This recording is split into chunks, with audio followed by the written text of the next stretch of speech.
എല്ലാവർക്കും ഈടി മലയാളത്തിലേക്ക് സ്വാഗതം. കഴിഞ്ഞ ഒരാഴ്ചയായി നമ്മുടെ നാട്ടിലെ ഏതെങ്കിലും ജ്വല്ലറിയിൽ നിങ്ങൾ കയറിയിരുന്നോ? എങ്കിൽ അവിടുത്തെ ആ ബോർഡിലെ വില കണ്ട് നിങ്ങളൊന്ന് ഞെട്ടിക്കാണും. സത്യം പറഞ്ഞാൽ വിശ്വസിക്കാൻ കുറച്ച് പ്രയാസമാണ്. വെറും ഒരാഴ്ച മുമ്പ് 1.25 ലക്ഷത്തിനടുത്ത് നിന്നിരുന്ന സ്വർണ്ണവില ഇന്ന് 1,07,000 ഇടിഞ്ഞിരിക്കുകയാണ്. പവന് 8,000 രൂപയുടെ കുറവ്. ചിലർക്ക് ഇത് വലിയൊരു ആശ്വാസമാണ്, പ്രത്യേകിച്ച് കല്യാണമൊക്കെ വരാനിരിക്കുന്നവർക്ക്. പക്ഷേ നിക്ഷേപകരെ സംബന്ധിച്ച് ഇതൊരു ചെറിയ ആകുലതയാണ്. എന്താണ് വിപണിയിൽ സംഭവിക്കുന്നത്? ഈ ഇടിവ് എങ്ങോട്ടാണ് വിരൽ ചൂണ്ടുന്നത്? നമുക്ക് ഒന്ന് പരിശോധിക്കാം. ആദ്യം ഈ ആഴ്ചയിലെ ഗ്രാഫ് ഒന്ന് നമുക്ക് നോക്കാം. മാർച്ച് 15 ഒരു പവൻ 22 ക്യാരറ്റ് സ്വർണത്തിന് 1,17,800 രൂപയായിരുന്നു വില. 16 ആയപ്പോഴേക്കും അത് 1,11,000 താഴ്ന്നു. 17-ന് ചെറിയൊരു തിരിച്ചുകയറ്റം നമ്മൾ കണ്ടു. പക്ഷെ 19 മുതൽ വില വീണ്ടും കൂപ്പുകുത്തി. ഇന്നലെയും ഇന്നുമായി, അതായത് മാർച്ച് 21, 22 തീയതികളിൽ വില 1,07,040 രൂപയിൽ തറച്ചു നിൽക്കുകയാണ്. ഈ മാസത്തെ ഏറ്റവും കുറഞ്ഞ നിരക്കാണിത്. ഒരൊറ്റ ആഴ്ച കൊണ്ട് 8,000 രൂപയുടെ ഇടിവ് സംഗതി നിസ്സാരമല്ല. ഇതിന്റെ കാരണം ഒളിഞ്ഞിരിക്കുന്നത് അന്താരാഷ്ട്ര വിപണിയിലാണ്. ഇപ്പോൾ ലോകത്ത് വലിയൊരു സംഭവം നടക്കുന്നുണ്ട്. ഫെബ്രുവരി 28-ന് തുടങ്ങിയ അമേരിക്ക, ഇസ്രായേൽ, ഇറാൻ സംഘർഷം ഇപ്പോൾ 3-ാം ആഴ്ചയിലേക്ക് കടന്നിരിക്കുകയാണ്. സാധാരണ യുദ്ധമുണ്ടാകുമ്പോൾ സ്വർണ്ണവില കൂടുകയാണ് വേണ്ടതല്ലേ? എല്ലാവരും കരുതിയതും അങ്ങനെ തന്നെയാണ്. പക്ഷേ ഇക്കുറി സംഭവിച്ചത് നേരെ തിരിച്ചാണ്. ഇറാൻ യുദ്ധം തുടങ്ങിയതോടെ എണ്ണവില ബാരലിന് $112 കടന്നു. ഹോർമുസ് കടലിടുക്ക് അടഞ്ഞതോടെ ഊർജ്ജ ചിലവ് കൂടി. സകല സാധനങ്ങൾക്കും വില കൂടി, അതായത് ഇൻഫ്ലേഷൻ അഥവാ വിലക്കയറ്റം. ഈ സമയത്ത് സ്വർണ്ണവില ഉയരേണ്ടതാണ്. പക്ഷെ ഇവിടെയാണ് വലിയൊരു ട്വിസ്റ്റ് ഉണ്ടായത്. അമേരിക്കൻ ഫെഡറൽ റിസർവ് പലിശ നിരക്ക് കുറയ്ക്കാൻ തയ്യാറായില്ല. ഡോളർ ഈ മാസം മാത്രം 2% ശക്തിപ്പെട്ടു.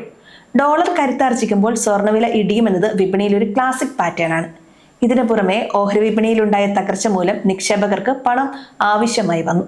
നഷ്ടം നികത്താൻ അവർ ലാഭത്തിലുള്ള അസറ്റുകൾ വിൽക്കാൻ തുടങ്ങി. 2025-ൽ മാത്രം 66% ലാഭം തന്ന സ്വർണമാണ് അവർ ആദ്യം വിറ്റഴിച്ചത്. ഫലം അന്താരാഷ്ട്ര വിപണിയിൽ സ്വർണ്ണവില 10% ഇടിഞ്ഞു. 2011-ന് ശേഷം, അതായത് നീണ്ട 15 വർഷത്തിന് ശേഷമുള്ള ഏറ്റവും വലിയ പ്രതിവാര ഇടിവാണിത്. ഇതൊരു ലോങ് ടൈം ട്രെൻഡാണോ എന്ന് ചോദിച്ചാൽ JP മോർഗൻ പോലുള്ളവർ പറയുന്നത് അങ്ങനെ കാണേണ്ടതില്ല എന്നാണ്.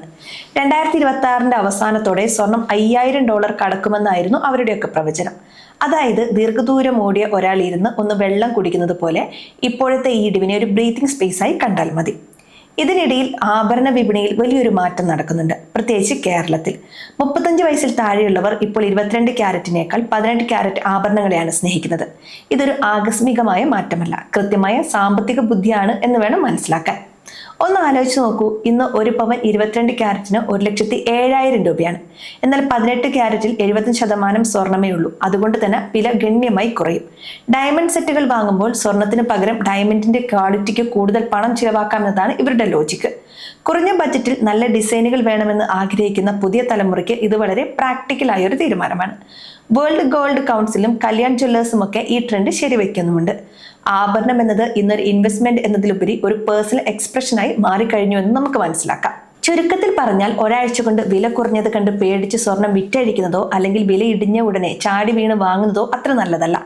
ഇറാൻ സംഘർഷം എങ്ങോട്ട് പോകും, ഡോളറിന്റെ നിലപാട് എന്തൊക്കെയാണ് എന്നൊക്കെ വരും ആഴ്ചകളിൽ വ്യക്തമാകും.